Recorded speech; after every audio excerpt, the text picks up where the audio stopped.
विद्यार्थियों, जीके भाई BS Chandelia YouTube channel पे आपका हार्दिक स्वागत है। विद्यार्थियों, आज की क्लास में बात करेंगे राजस्थानी साहित्य।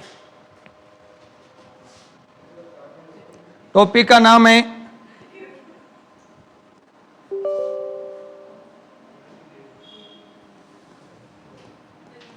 राजस्थानी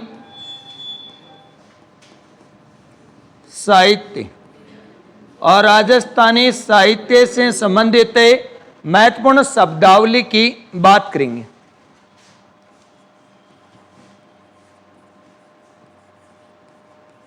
महत्वपूर्ण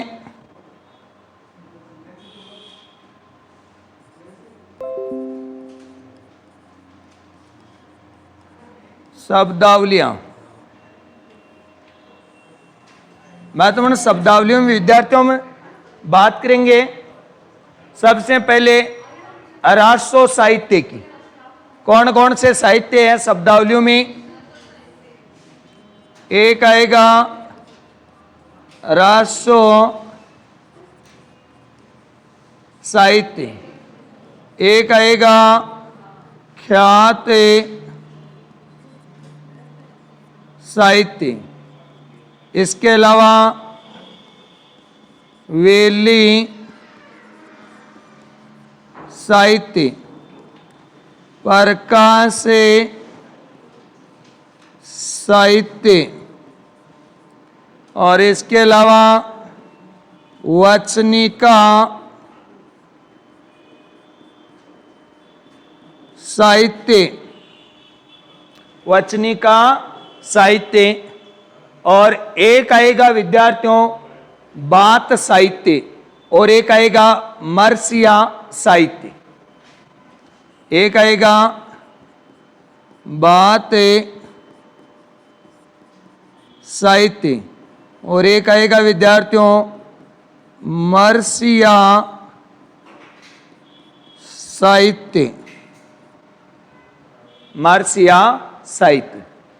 तो ये प्रमुख शब्दावलियां हैं। राजस्व क्या है, ख्यात क्या है, वेली क्या है, प्रकाश क्या होता है, वचनिका साहित्य में क्या होती है, बात साहित्य में क्या होता है, मर्सिया साहित्य में क्या होता है, और एक आता है विगत साहित्य। कौन सा आता है? विगत साहित्य। विगत साहित्य। इनमें क्या क्या होता है उनके बारे में विस्तृत अध्ययन करेंगे।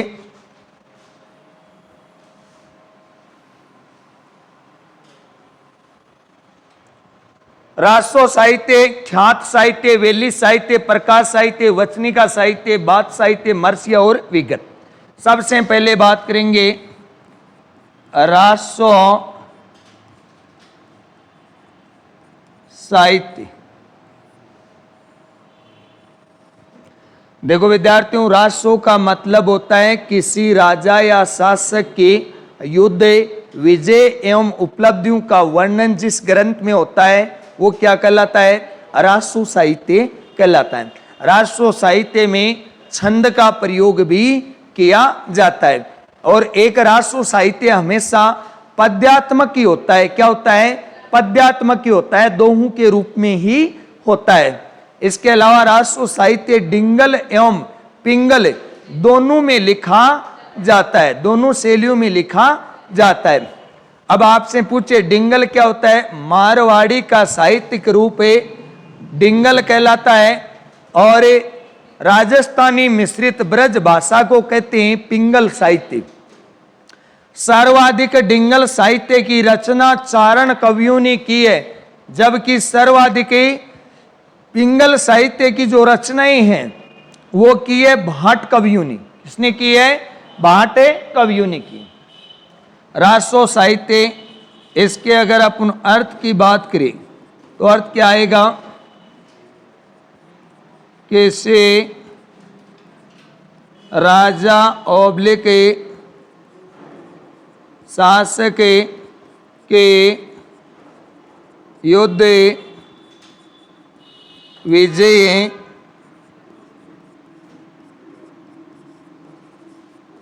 उपलब्धियों का क्या मिलता है? वर्णन मिलता है। या वर्णन किया जाता है।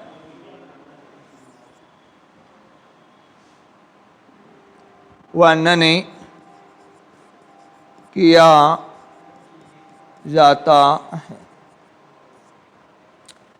राष्ट्र साहित्य में छंद का प्रयोग किया जाता है। इसमें किसका? छंद का प्रयोग होता है। ये पद्यात्मक होता है। राष्ट्र साहित्य हमेशा क्या होता है? पद्यात्मक ही होता है।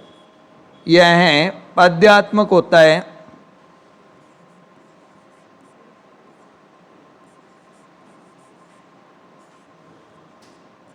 पद्यात्मक ही होता है। राष्ट्र साहित्य क्या होता है? हमेशा पद्यात्मक ही होता है, गद्यात्मक नहीं होता है राष्ट्र साहित्य। इसके अलावा ये डिंगल व पिंगल दोनों में है। ये डिंगल व पिंगल दोनों में लिखा गया है, दोनों में लिखा जाता है, दोनों में लिखा जाता है। अब देखो डिंगल और पिंगल के बारे में थोड़ी सी मैं आपको जानकारी दे दूं।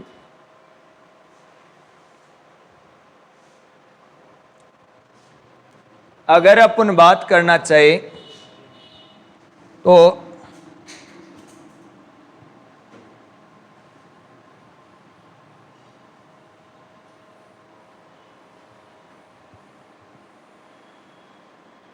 ये अपने राजस्थान की, ध्यान देना इसमें विद्यार्थियों, ये जो भाग है ये तो कौन सा हुआ?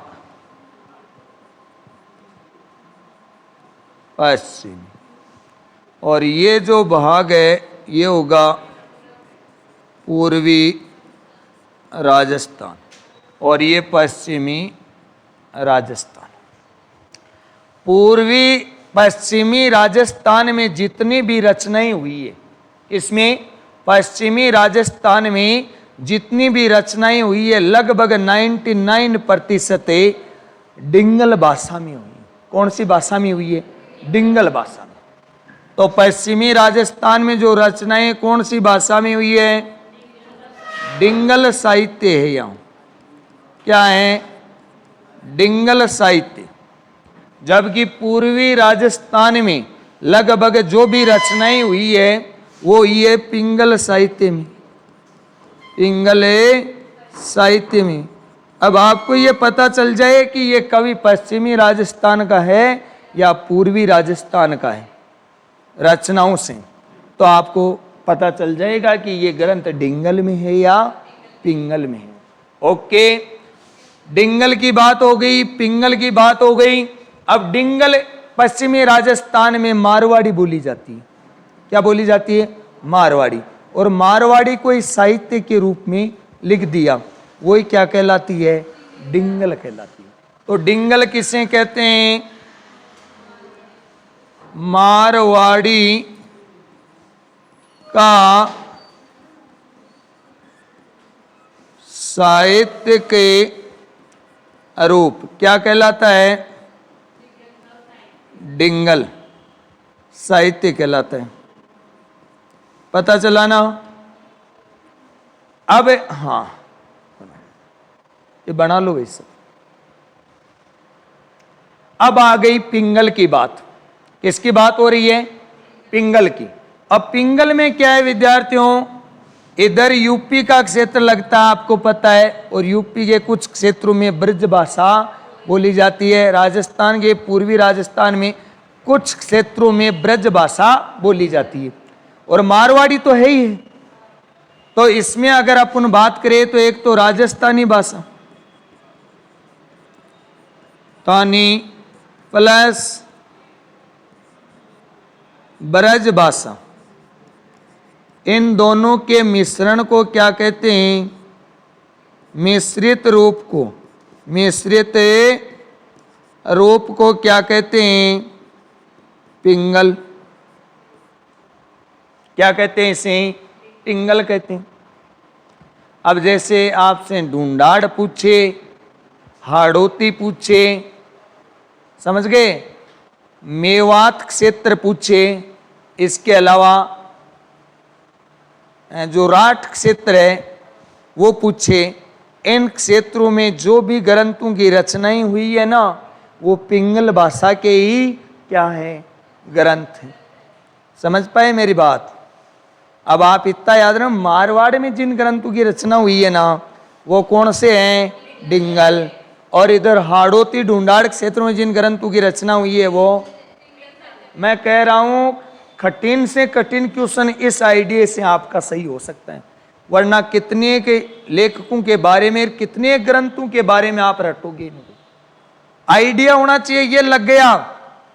जैसे डिंगल साहित्य की रचना, इस साहित्य की रचना की है चारण कवियों ने। सर्वाधिक डिंगल साहित्य किसने लिखा है? चारण कवि।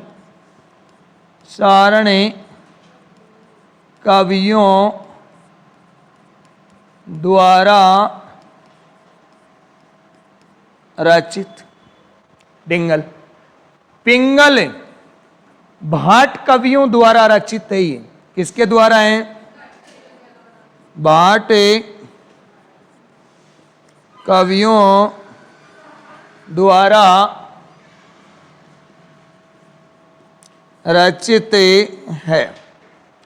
पिंगल है ना, भाट कवियों द्वारा रचित है।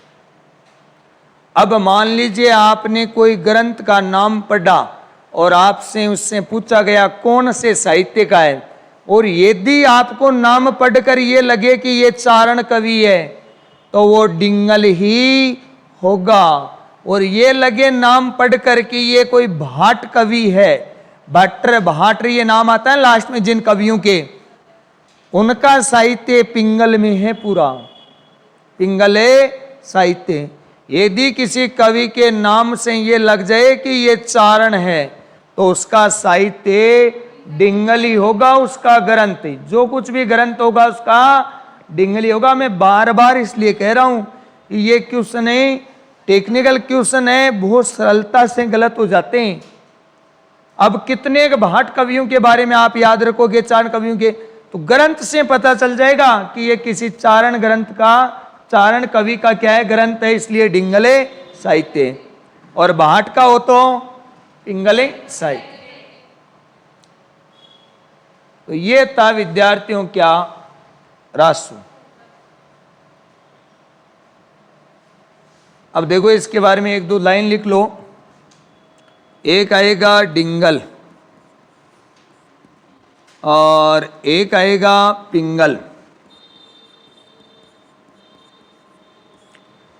डिंगल किसे कहते हैं? मारवाड़ी का साहित्यिक रूप।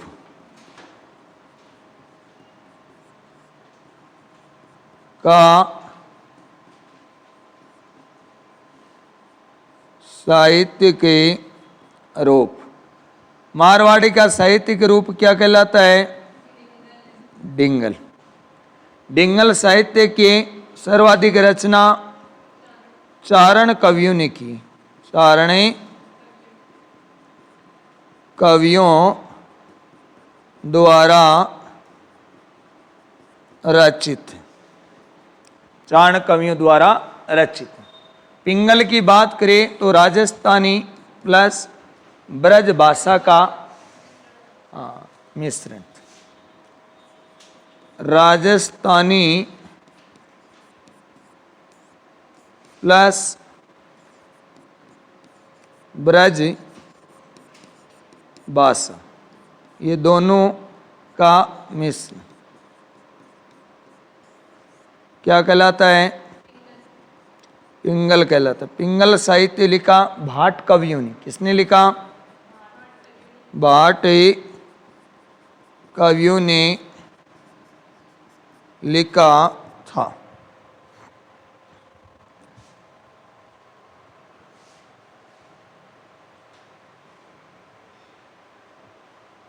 अब बात करेंगे विद्यार्थियों में ख्यात की।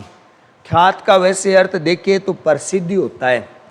परंतु किसी राजा द्वारा अपने इतिहास को क्रमबद्ध तरीके से लिखवा कर उसे संचित करना ख्यात कहलाता है। नैणसीरी ख्यात राजस्थान की सबसे प्राचीन ख्यात है और इसके अगर अपन बात करें तो ये सबसे प्रमाणिक ख्यात भी मानी जाती है नैणसीरी। तो अगला आएगा विद्यार्थियों 2 नंबर ख्यात साहित्य।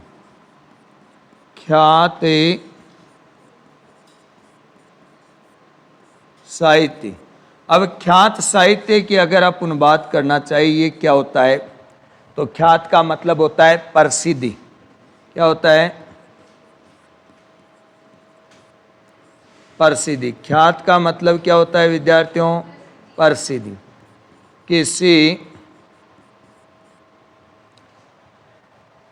किसी राजा ओब्लिक शासक ने अपने इतिहास को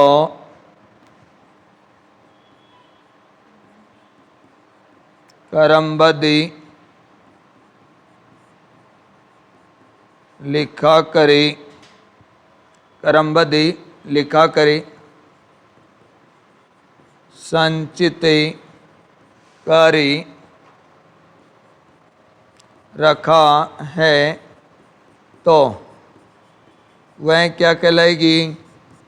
ख्यात कहलाएगा। क्या कहलाएगा विद्यार्थियों? ख्यात कहलाएगा। तो सबसे प्राचीन ख्यात नैणसीरी ख्यात। कौन सी? सबसे प्राचीन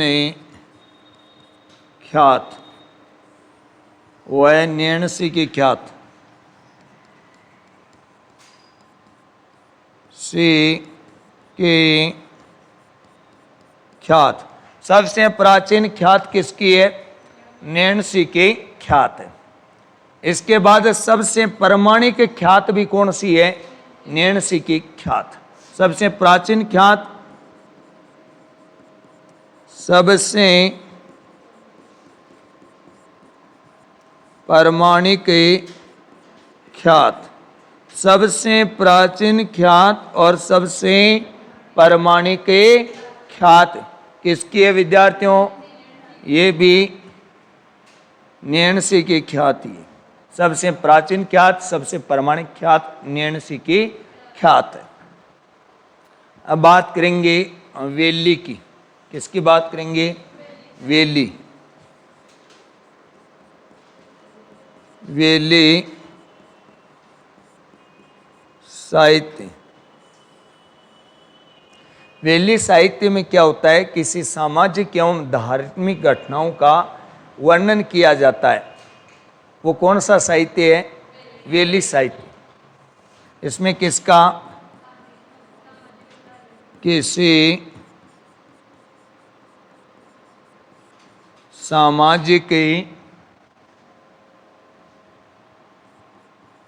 एवं धार्मिक घटनाओं का वर्णन किया जाता है। धार्मिक एवं सामाजिक घटनाओं का क्या किया जाता है विद्यार्थियों? वर्णन किया जाता है। वो कहलाता है वेली साहित्य। अगला आएगा प्रकार साहित्य। प्रकार साहित्य में क्या होता है विद्यार्थियों? किसी व्यक्ति विशेष की घटनाओं पर प्रकाश डाला जाता है। प्रकार साहित्य कहलाता है। नंबर 4 प्रकाश साहित्य। और प्रकाश साहित्य की अगर बात करें तो किसी व्यक्ति विशेष की घटनाओं पर प्रकाश डालना। किसी व्यक्ति विशेष की घटनाओं पर प्रकाश डालना, प्रकाश डालना क्या कहलाता है विद्यार्थियों? प्रकाश साहित्य कहलाता है।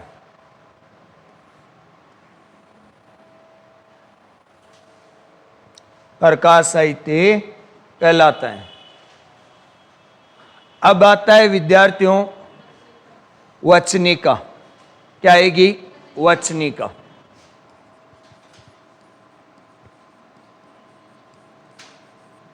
वचनिका साहित्य, और वचनिका साहित्य की बात करें तो इस साहित्य की जो शैली है वो चंपू शैली है, और चंपू से तात्पर्य गद्य एवं पद्य दोनों में मिलता है, इसलिए इसे चंपू कहते हैं। क्या कहते हैं? हाँ, कुछ लोग दोहे भी सुनाते हैं और कुछ कहानियां भी सुनाते हैं, तो वो क्या होते हैं? हाँ, ठीक है।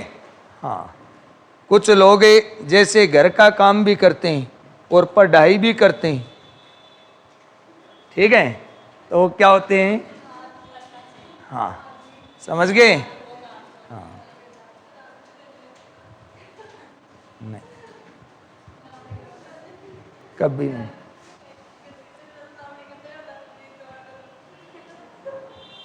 आप कह दे ना लग रहा है।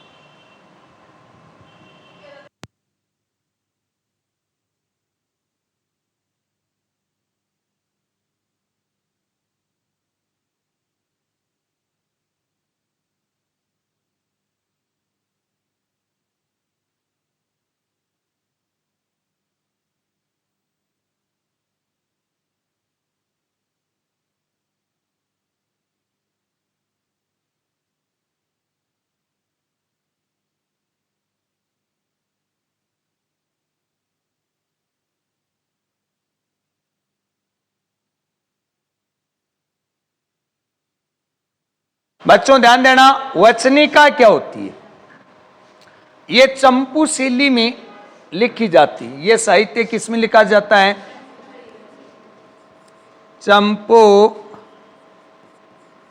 शैली में लिखा जाता है। चंपू शैली में लिखा जाता है, गद्य एवं पद्य दोनों में लिखा जाता है। गद्य व पद्य दोनों में लिखा जाता है। जब ये ख्यात होती है ना, ख्यात, एक राजस्व पढ़ा हो तो पद्यात्मक होती है, ख्यात होती है गद्यात्मक की। क्यों? ख्यात क्या होती है? गद्यात्मक। वचनिका चंपू शैली में लिखा जाता है और गद्य व पद्य दोनों में लिखा जाता है। अब आएगी विद्यार्थियों विगत। क्या आएगी? विगत।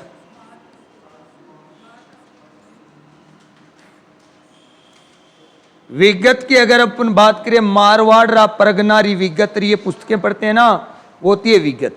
विगत में क्या होती है? तात्कालीन राजा राजवंश व रियासत का जो राजनीतिक, सामाजिक एवं प्रशासनिक जो घटनाएं होती है उनका वर्णन किया जाता है। यानी तात्कालीन, जिसमें जो राजा होता है उस राजा की सामाजिक, आर्थिक व प्रशासनिक घटनाओं का क्या किया जाता है?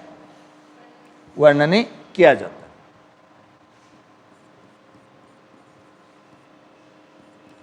तात्कालीन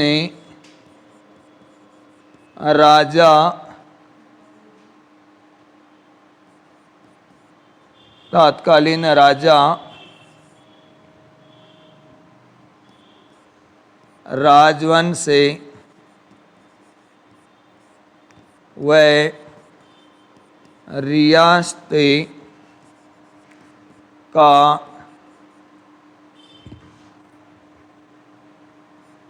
सामाजिक आर्थिक व प्रशासनिक घटनाक्रम का वर्णन मिलता है। प्रशासनिक घटनाक्रम का क्या मिलता है विद्यार्थियों? वर्णन मिलता है।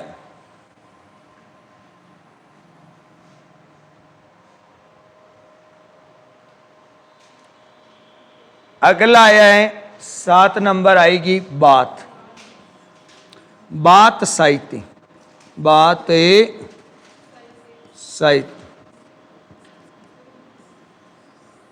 हिंदी में जिस प्रकार से हमें किसी कहानी, बात से यहाँ तात्पर्य कहानी, हिंदी में जिस प्रकार से हम कोई कहानी बोलते हैं उसे राजस्थानी में बात कहते हैं।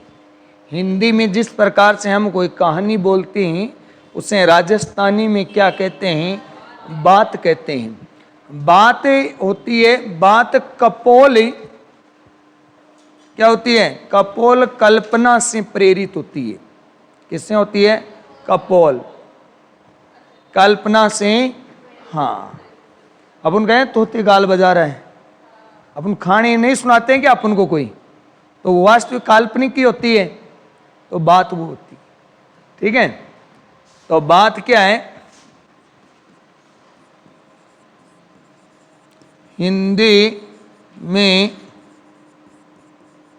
किसी कहानी को बोलते हैं तो राजस्थानी में उसे बात कहते। तो राजस्थानी में उसे बात कहते हैं। राजस्थानी में उसे बात कहते हैं। और ये जो बात होती है ना, बात एक कपोल कल्पना से प्रेरित होती है। कपोल कल्पना से प्रेरित होती है बात साहित्य। अब लिखो मर्सिया। कौन सा आएगा विद्यार्थियों? मर्सिया। किसकी बात करेंगे? मर्सिया। और मर्सिया क्या है? किसी व्यक्ति विशेष की मृत्यु के अवसर पर क्या होता है? उसकी बहादुरी का वर्णन करना क्या कहलाता है? मर्सिया। यानी व्यक्ति की मृत्यु हो गई और घर पे सब लोग मृत्यु के बाद घर पे एकत्रित होते ही है। फिर व्यक्ति चाहे कितना ही बुरा क्यों ना हो, एक बार कि बहुत बड़ी आदमी हो, ये गलत ही हुआ, ऐसी क्या चलती है? हाँ, कपोले कल्पना ही चलती है। चाहे 12 दिन बाद में क्या ही कहे, परंतु उस समय में क्या कहते हैं कि गलत ही हो गया, अच्छा व्यक्ति था। तो मर्सिया क्या होता है? उसकी बहादुरी, उसकी बुराइयां नहीं गिनी जाती है उन दिनों में, उनकी अच्छाइयां क्या थी वो ही नोट की जाती है केवल। क्या नोट की जाती है? अच्छाइयां ही नोट की जाती है केवल। वो होता है मर्सिया। क्या होता है? मर्सिया।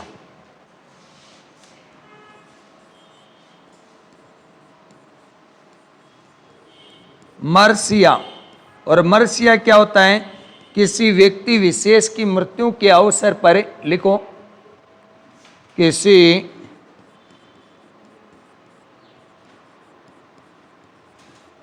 व्यक्ति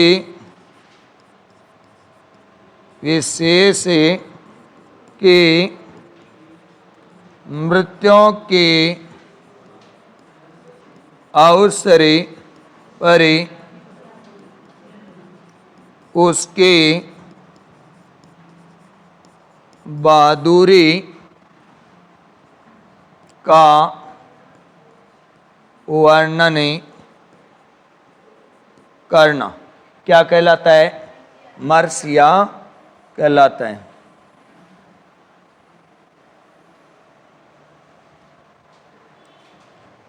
और आज की क्लास में हम बच्चों इतना ही पढ़ेंगे।